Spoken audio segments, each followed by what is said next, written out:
Here, besides raising the temperature of the flame, is to push that heat away from me. It's a very directional flame. That means there's not that much heat coming off the sides of it. See how close I can put my hand to that? That is not because I have super tough hands. You could put your hand close to it too, because really almost all the heat goes that way. So that explains how I'm able to work so close to such a hot flame. But you know what else it means? I can be very specific about which parts of the glass get soft. The glass has to be directly in the flame to soften. The part that's next to the flame is very hot. You wouldn't want to touch it right there, but it's not so hot that it's getting soft. And so the glass rod is going to hold its shape even though I'm melting the end of it. When you melt glass, it tends to form a round shape. And so each step of the way, I'm starting with a round bit of glass, and we call that a gather. So when most of you were sitting here before we started, and I was heating up the glass, and that's called gathering the glass, heating it and letting it round out.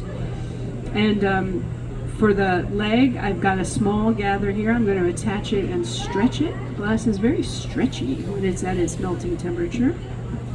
And it softens gradually. And so I can work with different parts of it at different temperatures, and they're going to behave in very different ways. So you can see a perfect example of that here. The leg that I'm working on is glowing. I've just attached it, I'm stretching it. All of that tells us that that bit of glass is pretty close to the melting temperature. It's around 3,000 degrees. The body of the dog is all firmed up already. It's nice and hard. We know it's hot though, right? Because I was melting that thing a minute ago. It's still well over 1,000 degrees right now, but at that temperature, this glass is not soft. And then there's the part that I'm holding. It's all the same piece of glass, but where I'm holding it is not soft, and it's also not hot. And so that's at least 3 distinctly different areas of temperature there in that one piece of glass, each one serving its own purpose at any given moment. And I can very quickly and precisely soften and harden different parts as we go along, and that's how I can adjust the shape. So speaking of adjusting shape, sometimes people ask me questions like, how do you know how much glass to add?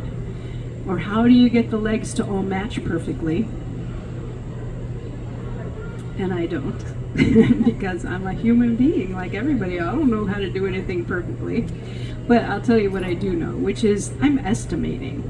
And that's why at the beginning I say I'm going to make a sculpture of a dog.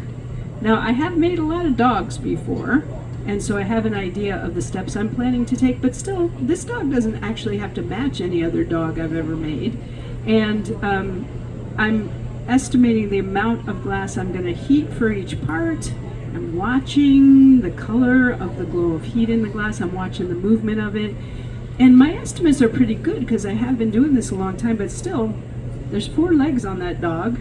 These back legs I'm making out of 2 parts to get that nice little bend in the joint there. And so 6 estimates to get those legs on there, and that means once they're on there, pretty good chance they're not going to match exactly. And so once I get the glass on there, I'm going to take a careful look at it and think about what might need adjusting. So let me show you what we got here. Those legs look really long, don't they? Longer than they probably need to be. But there's a couple reasons why I start out with them pretty long. One of them is, remember I was saying the glass is stretchy and it flows into round shapes.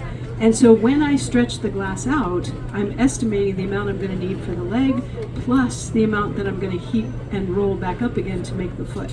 So I always put a little bit of extra glass on there for that reason. Another reason is that when I'm stretching the glass, just because of its viscosity and the movement of it, in order to get a nice, graceful kind of taper, it doesn't work very well to just heat up the amount that I need. I almost always need to add a little more than I'm going to want, and then as I'm pulling it, you can see I'll do that with the tail here. As I'm pulling it, I'm watching and I'm adjusting my rate of pull, how hard I'm pulling on it, to help it make the thickness that I want, and then I can stretch it out and take a little bit of the extra off of there.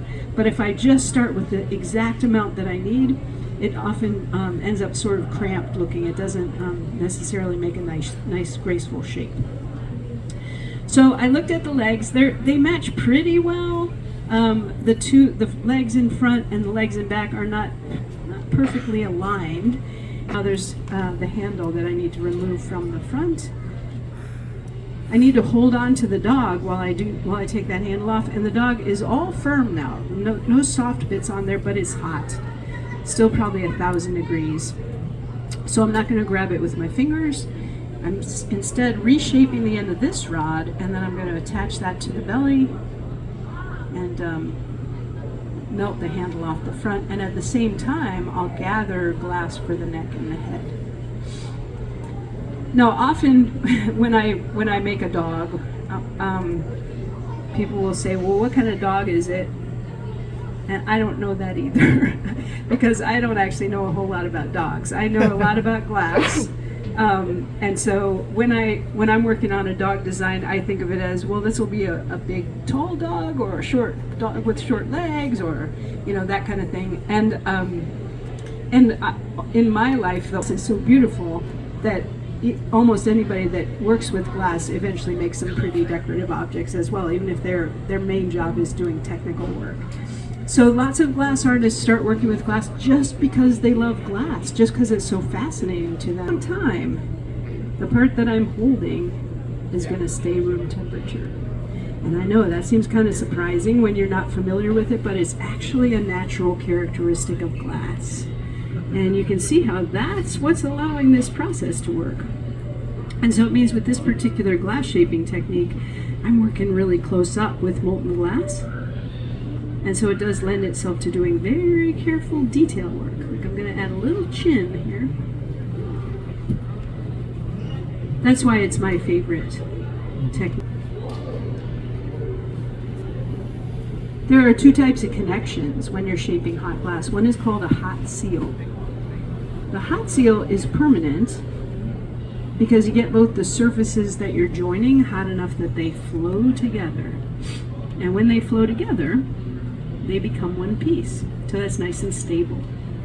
That doesn't happen automatically though. So this is something you might not notice if I wasn't telling you about it, but when I'm joining two bits of glass, there are several steps to it. I heat the glass I'm going to add. I heat the spot I'm going to attach it to.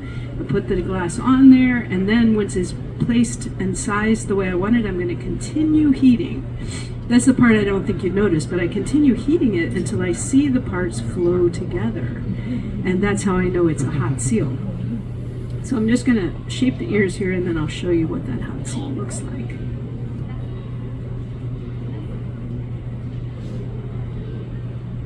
Glass likes to get attached. Those are nice examples of hot seals because, thank you, because you saw, oh, very nice, thank you. So you saw that I added glass for all those parts, but when you look at the attachment points, you can see through them. No seams, because I heated until I saw the seams dissolve. That's how I know it's a hot seal. So every part of that dog is one piece of glass. But now look at where the handle's attached. Can you see how different it looks? There's a shadow between the handle and the belly, and the shape at the end of that rod looks kind of like it's barely tacked on there, because it is barely tacked on there, and that's called a cold seal. Remember I told you glass softens gradually, and so if you heat it up just enough to make it sticky, and then you stick two parts together, just looking at the eye there, it breaks off really easily. A cold seal is not strong at all. So it's important to learn how to recognize the difference when you're shaping glass. You don't want accidental cold seals, otherwise they pop off. But it's useful for a temporary attachment because it comes off easily. And that is our little dog. So thank you very much. Thank you. Thanks for watching. You're welcome to come up. You can get a